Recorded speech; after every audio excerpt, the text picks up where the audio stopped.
کہ توحید کا اقرار کرو، باقی دعائیں پتہ ہے آلریڈی اللہ کو۔ اللہ تعالیٰ تو آپ کی دل کی آہ سنتا ہے۔ اللہ کو تو یہ بھی پتہ ہے اس نے 10 سال بعد کیا دعا کرنی ہے، اللہ کو تو یہ بھی پتہ ہے اس نے پرسوں کیا دعا کرنی ہے، اللہ کو تو یہ بھی پتہ ہے کہ اس نے اپنے موت تک کیا کیا دعائیں مجھ سے کرنی۔ جو سورہ فاتحہ ہے سبحان اللہ، وہ اتنی جامع ہے کہ اس میں زندگی کی تمام جو اسینشل چیزیں جو آپ کو چاہیے وہ سب آ جاتی ہیں اگر آپ سورہ فاتحہ کے الفاظ پہ غور کریں، ٹھیک ہے۔ توحید جتنا بندہ ریوائز کرے گا اور اللہ کی حمد بیان کرے گا، اللہ تعالیٰ باقی کی طلب خود ہی پوری کر دے گا، ٹھیک ہے۔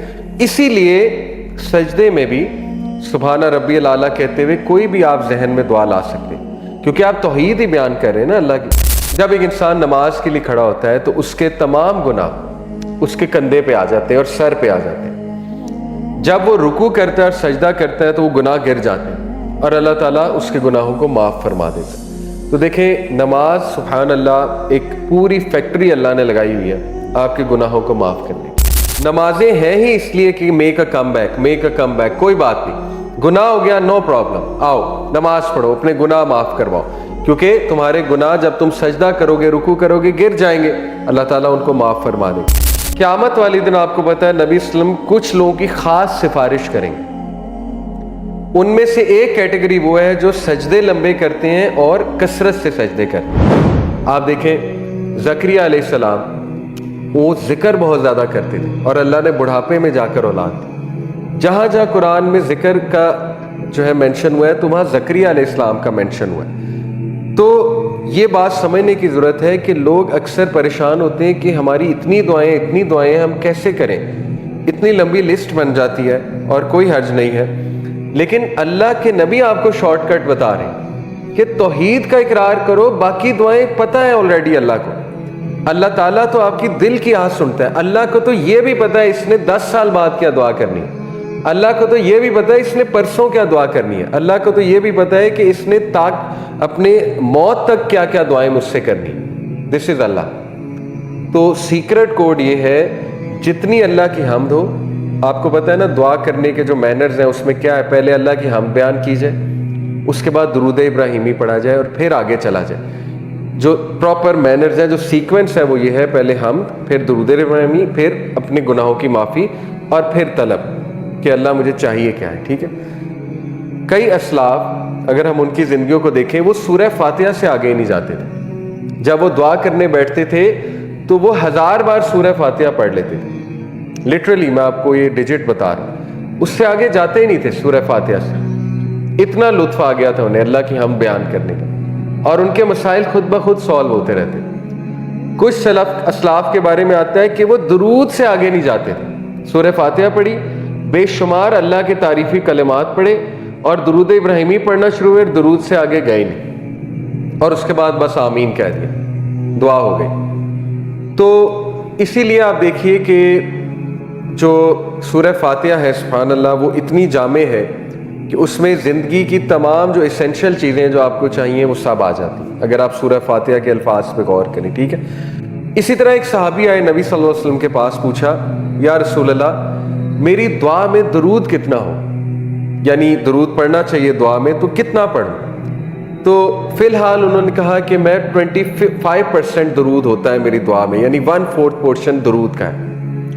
اللہ کے نبی صلی اللہ علیہ وسلم نے کہا بڑھا دیجیے، بڑھا دیا۔ نیکسٹ ٹائم کہا کہ یا رسول اللہ 50% درود ہوتا ہے، یعنی اگر میں لیٹ سے 10 دعائیں کرتا ہوں تو ان میں سے 5 بار درود پڑھتا ہوں اور باقی وہ 5 دعائیں ہوتی ہیں۔ کہا بڑھا دو۔ نیکسٹ ٹائم آیا تو کہا یا رسول اللہ 3/4 پورشن درود ہوتا ہے میری دعا میں، ذکر میں نہیں دعا میں۔ کہا بڑھا دو۔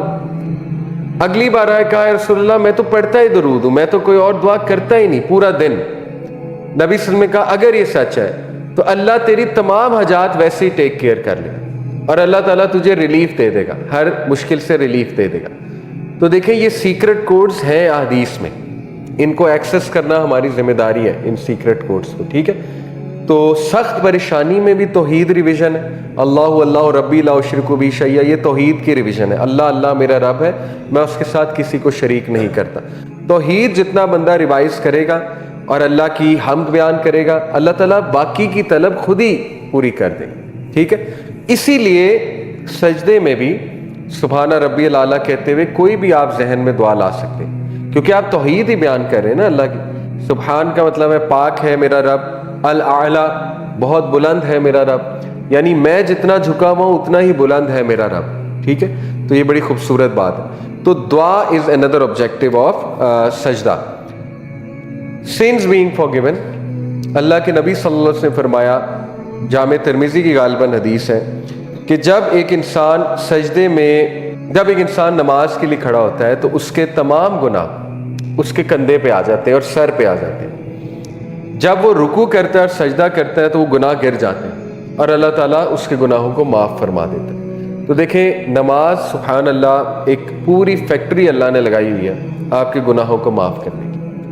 ابھی کل ہی میں یونیورسٹی آف پنجاب میں، پنجاب یونیورسٹی میں ماشاءاللہ کافی بڑی گیدرنگ تھی، وہاں لیکچر تھا، تو ایک سسٹر نے سوال کیا کہ ہم ایمان بلڈ کرتے ہیں اپنا، گھر سے بہت موٹیویٹ ہو کے آتے ہیں، جیسے یونیورسٹی میں آتے ہیں تو دوستوں کے ساتھ بیٹھتے ہیں، کیفے میں بیٹھتے ہیں، تو ہم فلو میں مطلب گم ہو جاتے ہیں اور ہمارا ایمان لو ہوتا ہے، تو کیا کریں؟ How to make a come back?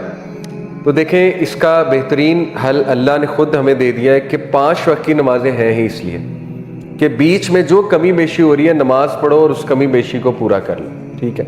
یعنی آپ نے فجر پڑھی، فجر کے بعد آپ کہیں گئے، اس میں سٹریس لیں گے آپ دنیاوی، پھر وہ کچھ پریشانی لیں گے، میں بھی کچھ بھی چل سکتا ہے، یا کوئی بد نظری ہو گئی، یا خدا نہ خواستہ گناہ ہو گیا، چلو ظہر کا ٹائم آ گیا، آؤ گناہ بھی معاف کرواؤ، انرجی بھی لو اور انشاءاللہ تعالیٰ پازیٹیوٹی بھی لو۔ اس کے بعد ظہر کے بعد گیپ آ گیا 2-3 گھنٹے، تو اس میں کچھ بھی ہو سکتا ہے، گھر والوں سے کوئی انبن ہو سکتی ہے، یونیورسٹی میں کوئی بد نظری ہو سکتی ہے، اس میں کوئی نیگیٹیوٹی آ سکتی ہے، کوئی سٹریس آ سکتا ہے، اچھا چلو پریشان نہ ہو، وضو کرو، عصر کا وقت آ گیا، عصر پہ جا کے اللہ سے کنیکٹ کرو، سجدہ کرو، انرجی لو۔ اچھا اس کے بعد 2 گھنٹے کا گیپ آ گیا، پھر عصر سے مغرب، اس میں پھر کچھ نہ کچھ ہو سکتا ہے، کوئی مسئلہ نہیں، مغرب پڑھو، اس کے بعد پھر کچھ ہوا، کوئی مسئلہ نہیں، عشاء پڑھو اور اس کے بعد سو جاؤ۔ تو دیکھیں یہ تو پوری فیکٹری لگائی ہے اللہ تعالیٰ نے، اور پھر بھی بندہ اس سے فائدہ نہ اٹھائے تو پھر یہ ہمارا قصور ہے، ٹھیک ہے؟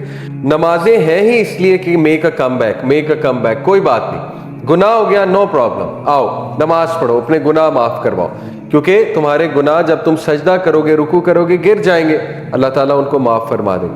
تو one of the objectives of سجدہ از سنز بینگ فار، اس لیے اپنے گناہ معاف کروائے بندہ، ٹھیک ہے؟ کوئک سجدہ نہ کرے، کیونکہ جس انسان کو اللہ سے بات کرنے میں انٹرسٹ نہیں ہوتا پھر اللہ کو بھی اس میں کوئی انٹرسٹ نہیں ہے۔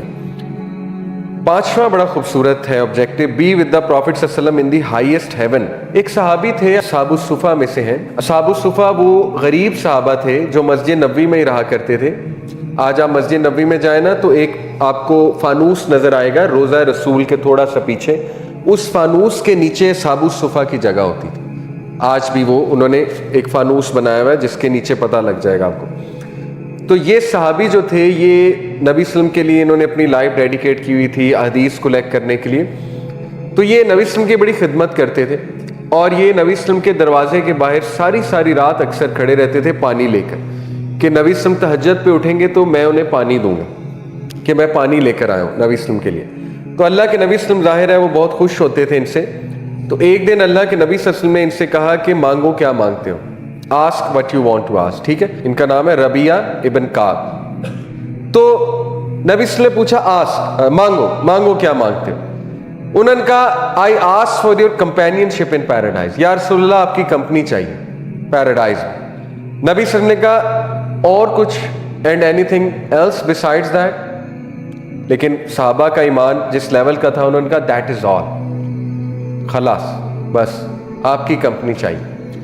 اللہ کے نبی صلی اللہ علیہ وسلم نے کہا then help me do it for you by prostrating often, پھر میری مدد کرو یہ کام کرانے میں اللہ کو کثرت سے سجدے کر کے۔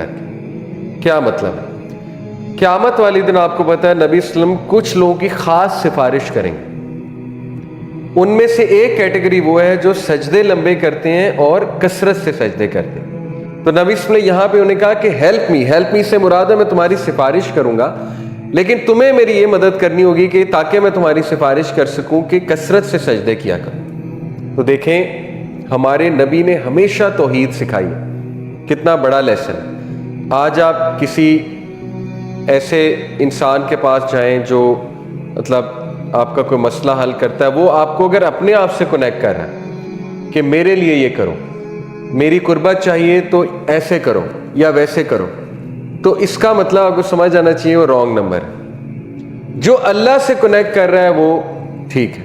ہمارے نبی نے ہمیشہ اللہ سے کنیکٹ کیا۔ دیکھیں اس صحابی کو چاہیے کیا تھی؟ اللہ کے نبی کی کمپنی، لیکن اللہ کے نبی نے اس کا بھی کیا فارمولہ بتایا کہ اللہ کو سجدے کرو۔ تو آج کل آپ کو پتہ ہے کہ لوگ جگہ جگہ جاتے ہیں، درباروں پہ جاتے ہیں، اور وہاں پہ کس طرح کی حرکتیں ہو رہی ہوتی ہیں۔ وہاں پہ تو ایون ایکسٹریم تو قبروں کو بھی سجدہ ہو رہا ہے۔ خیر یہ تو بہت ہی جہالت ہے، اور اب تو امید کرتا ہوں بڑا کم ہو گیا ہے، شعور بہت آ گیا لوگوں میں، لیکن اینی وے ہوتا ہے۔ تو دیکھیں اللہ کے نبی ہمیشہ توحید سکھاتے ہیں، تو سجدے کا مطلب ہی توحید ہے۔ تو یہ ہمارا 5th آبجیکٹیو ہے۔ جو کچھ سنا گیا اللہ پاک اس پر عمل کرنے والا اور آگے لوگوں تک پہنچانے والا بنائے۔ مزید اصلاحی بیانات کے لیے ہمارا یوٹیوب چینل MA ریمائنڈر کو سبسکرائب کریں۔ جزاک اللہ خیر۔